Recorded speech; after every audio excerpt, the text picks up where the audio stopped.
Ini saya mengantarkan saksi-saksi dari klien kami untuk melengkapi saksi-saksi lain yang kemarin telah dipanggil oleh Polres Metro Jakarta Selatan terkait laporan kami terhadap Dukun Merah. Yang insya Allah minggu depan beliau dipanggil. Dukun Merah ini insya Allah minggu depan dipanggil atas laporan pertama ya. Atas laporan pertama kami 3 minggu yang lalu. Jadi atas laporan pertama kami 3 minggu yang lalu, ya alhamdulillah berjalan dengan cepat ya.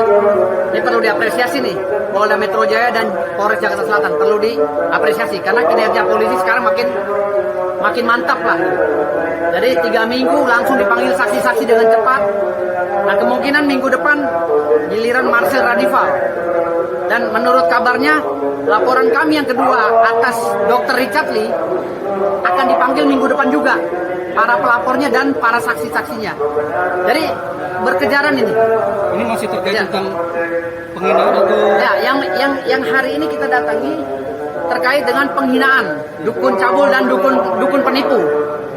Tadi kita bawa berkas-berkas semuanya dan bawa bukti-bukti bahwa bukan klien kami para dukun yang cabul dan penipu, tapi diduga Marcel Radival yang penipu yang cabul.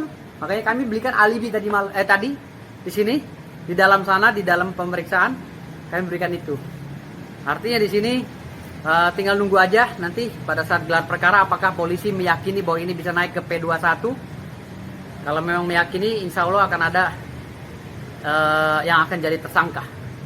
Saksinya sendiri mengenai apa nih? Mengetahui apa nih saksinya? Saksinya sendiri ada satu saksi lagi yang tadi diperiksa itu mengenai bukti-bukti yang dia dapat diambil langsung dari YouTube dan Instagram Marcel Radival 1 dan Marcel Radival. Gitu. Itu YouTube-nya sudah diambil semua, dikasih oleh saksi tadi, diberikan kepada penyidik untuk melengkapi, dan yang lainnya memberikan keterangan mengetahui pada saat penyerahan surat kuasa dari tim Haji Ridwan ke saya di law firm M. Firdaus WBSA gitu. Tapi akhirnya nanti bukti itu sendiri yang menguatkan atau apa dari sendiri Bang? Jelas bisa lihat atau gimana? Jelas gini, jelas bukti-bukti ini adalah bukti yang menguatkan laporan kami, nggak mungkin yang meringankan. Jadi bukti-bukti kita ambil ya.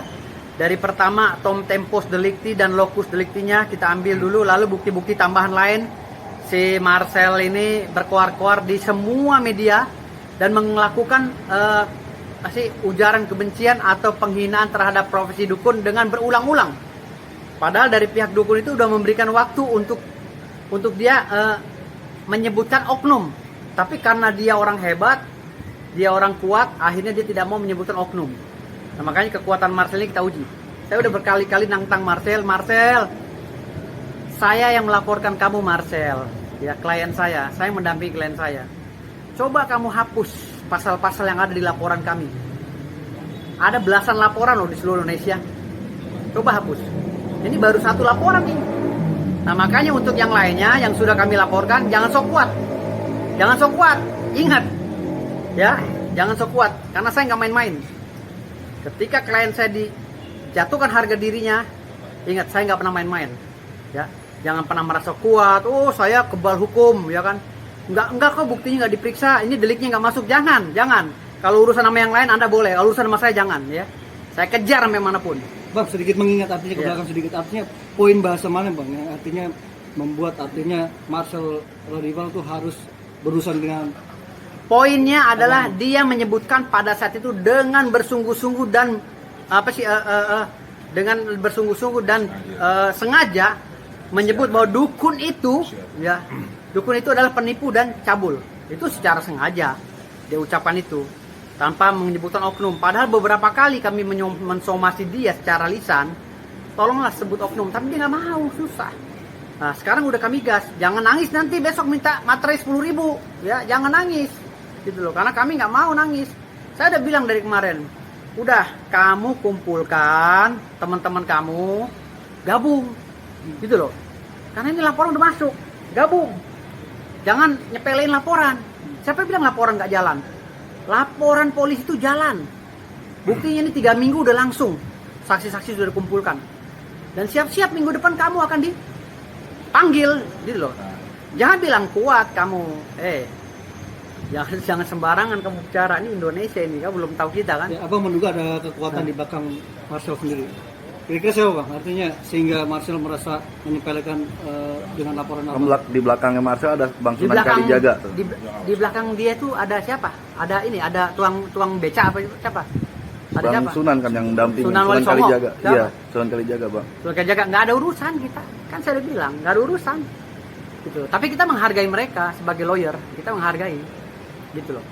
Jadi kita menghargai mereka selama mereka itu bisa menyelesaikan masalah ini, berarti mereka mampu, gitu loh, menangkis laporan-laporan kita, kan gitu. Dan gunakanlah disiplin ilmu yang mereka punya, kan gitu. Sekarang saya sudah melakukan laporan, ya, pemeriksaan sudah, BAP sudah selesai, sudah rampung hari ini. Ya, silakan aja, gitu. Artinya di sini kalau mereka bilang di sini kami ada backing, ada apa, berarti menyepelein polisi dong. Nah, masalah-masalah seperti ini yang perlu dibersihkan mulutnya, gitu loh. Karena gara-gara masyarakat seperti ini akhirnya nama polisi jelek. Padahal polisi itu nggak ada intervensi. Selama saya jadi pengacara tidak ada sama sekali polisi yang bisa diintervensi. Saya sering melaporkan orang di Polsek, di Polres, di Polda, nggak ada satu penyidik pun yang bisa diintervensi. Paling jumlahnya 80 banding 20%, gitu loh. Paling 20% bisa diintervensi karena politik ya. Karena oknum, karena politik ya, dari mekanisme politik mungkin. Tapi kalau 80% polisi benar.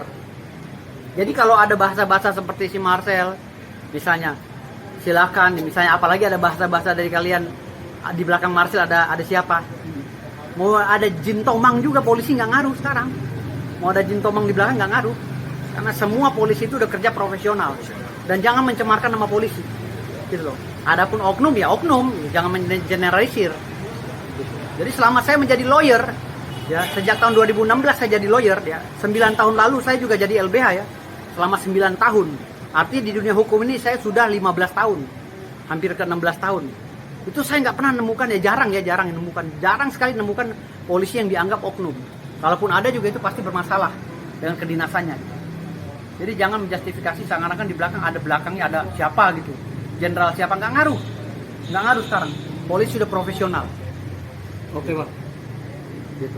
Sekarang nanti lagi tuh. Ya, ini kita